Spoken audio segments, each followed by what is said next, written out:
আসসালামু আলাইকুম। ছোট পাখি আবাবিল। ঝাঁক বেঁধে পাখিরা উঠছে নীল আকাশে, সমুদ্র সৈকত থেকে উড়ে আসছে মক্কার দিকে। পাখিগুলো তেমন বড় নয়, ঠিক চড়ুই পাখির মতো, হয়তো তার চেয়েও ছোট। পাখিগুলো দেখতে ভারী চমৎকার। পালকগুলো সবুজ, সবুজের উপর হলুদের পরশ। একবার নজরে পড়লে চোখ যেন আর ফেরাতে ইচ্ছে করে না। পাখির ঝাঁক নজরে পড়তে আবরাহা একেবারে টগবগিয়ে ওঠে। এক দৃষ্টিতে তাকিয়ে থাকে ডানা মেলে উড়ে আসা পাখির দিকে।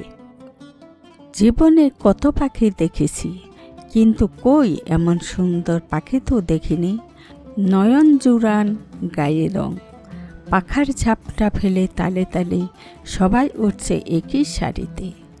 কেউ আগে যাচ্ছে না, কেউ আবার পিছেও পড়ছে না। পাখিগুলো দেখতে দেখতে আবরাহা একেবারে স্বপ্নের রাজ্যে চলে যায়।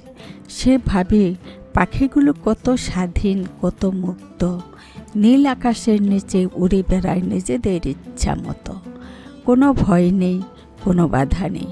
শুধু পাখিরা কেন, আজ আমি নিজেও কি কম স্বাধীন।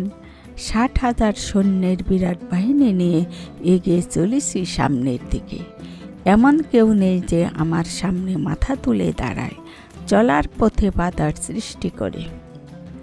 আহা, আমার যদি পাখির মতো ডানা থাকতো, গতি হতো পাখির মতো দ্রুত, তাহলে আমিও এতক্ষণে পৌঁছে যেতাম মক্কায়।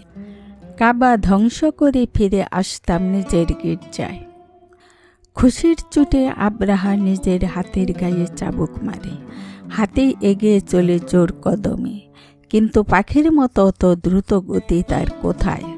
আবরাহা ভাবে, ধূর চাই, কি হবে গতি দিয়ে, আমার আছে প্রচুর শক্তি।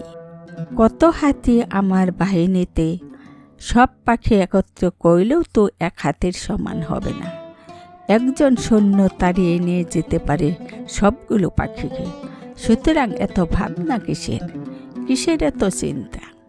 গোটা আরব দেশে এই পাখিগুলো ওই একবারই দেখা গিয়েছিল। এর আগে বা পরে আর কেউ দেখেছে বলে শোনা যায়নি। কেউ এই পাখির নামও জানে না। তবে পবিত্র কুরআন শরীফে বলা হয়েছে যে এগুলো ছিল আবাবিল পাখি। আসসালামু আলাইকুম।